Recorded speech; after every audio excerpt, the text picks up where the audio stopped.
ನಾಡಿನ ಸಮಸ್ತ ಜನತೆಗೆ ಕರ್ನಾಟಕ ವೀರಶೈವ ಲಿಂಗಾಯತ ಅಭಿವೃದ್ಧಿ ನಿಗಮದ ಅಧ್ಯಕ್ಷನಾಗಿ ನಾನು ಇವತ್ತು ನಾಡಿನ ಅತ್ಯಂತ ಶ್ರೇಷ್ಠ ಹಬ್ಬಗಳಾದ ಒಂದು ಹಬ್ಬ ನಮ್ಮ ಯುಗಾದಿ. ಯುಗಾದಿ ಅಂದರೆ ನಮಗೆಲ್ಲರಿಗೂ ಒಂದು ಹರ್ಷ.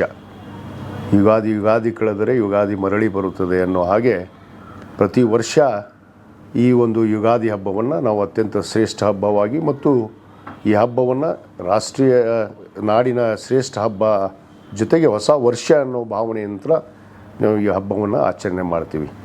ನಮ್ಮ ಭಾರತ ದೇಶದ ಒಂದು ಸಿದ್ಧಾಂತದ ಅನುಗುಣವಾಗಿ ನಾವು ಯುಗಾದಿಯನ್ನು ಹೊಸ ವರ್ಷವಾಗಿ ನಾವು ಇವತ್ತು ಪರಿಗಣಿಸುವಂಥದ್ದು. ಆದ ಕಾರಣ ನಾನು ನಾಡಿನ ಸಮಸ್ತ ಜನತೆಗೆ ಈ ಯುಗಾದಿಯ ಹೊಸ ವರ್ಷದ ಶುಭಾಶಯಗಳನ್ನು ಕೋರುತ್ತಾ ಇದೇ 19ನೇ ತಾರೀಕು ಈ ನಾಡಿನ ಈ ಒಂದು ಯುಗಾದಿ ಹಬ್ಬವನ್ನು ಸಂಭ್ರಮದಿಂದ ಆಚರಣೆ ಮಾಡೋದ್ರ ಜೊತೆಗೆ ನಮ್ಮ ನಾಡಿನ ಇನ್ನೊಂದು ಪವಿತ್ರವಾದ ಶ್ರೇಷ್ಠವಾದ ಹಬ್ಬ ತಿಂಗಳ ಪರ್ಯಂತ ಏನು ಮಾನವ ಕುಲದ ವಿಮೋಚನೆಗೆ ಮತ್ತು ಮಾನವ ಕುಲದ ಕಲ್ಯಾಣಕ್ಕಾಗಿ ಇವತ್ತೇನು ಒಂದು ತಿಂಗಳ ಉಪವಾಸವನ್ನು ಆಚರಣೆ ಮಾಡಿ ಇವತ್ತು ರಂಜಾನ್ ಹಬ್ಬವನ್ನು ಆಚರಣೆ ಮಾಡ್ತಿರುವಂಥ ನಮ್ಮ ನಾಡಿನ ಮುಸ್ಲಿಂ ಬಂಧುಗಳಿಗೂ ಕೂಡ ರಂಜಾನ್ ಹಬ್ಬದ ಶುಭಾಶಯಗಳನ್ನು ಕೂಡ ಈ ಸಂದರ್ಭದಲ್ಲಿ ಕೋರ್ತೇನೆ.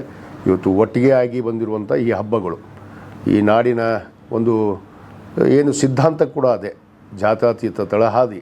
ಆ ಜಾತ್ಯತೀತ ತಳಹಾದಿ ಮೇಲೆ ನಾವು ನಾಡಿನ ಎಲ್ಲ ಶ್ರೇಷ್ಠ ಹಬ್ಬಗಳನ್ನು ಇವತ್ತು ಯುಗಾದಿ ಆಗಿರ್ಬೋದು, ರಂಜಾನ್ ಆಗಿರ್ಬೋದು, ಇವತ್ತು ದೀಪಾವಳಿ ಆಗಿರ್ಬೋದು, ಎಲ್ಲ ಹಬ್ಬಗಳನ್ನು ನಾವು ಎಲ್ಲರೂ ಕೂಡಿ ಆಚರಣೆ ಮಾಡುವಂಥದ್ದು ಇದು ನಮ್ಮ ನಡೆದು ಬಂದ ದಾರಿ.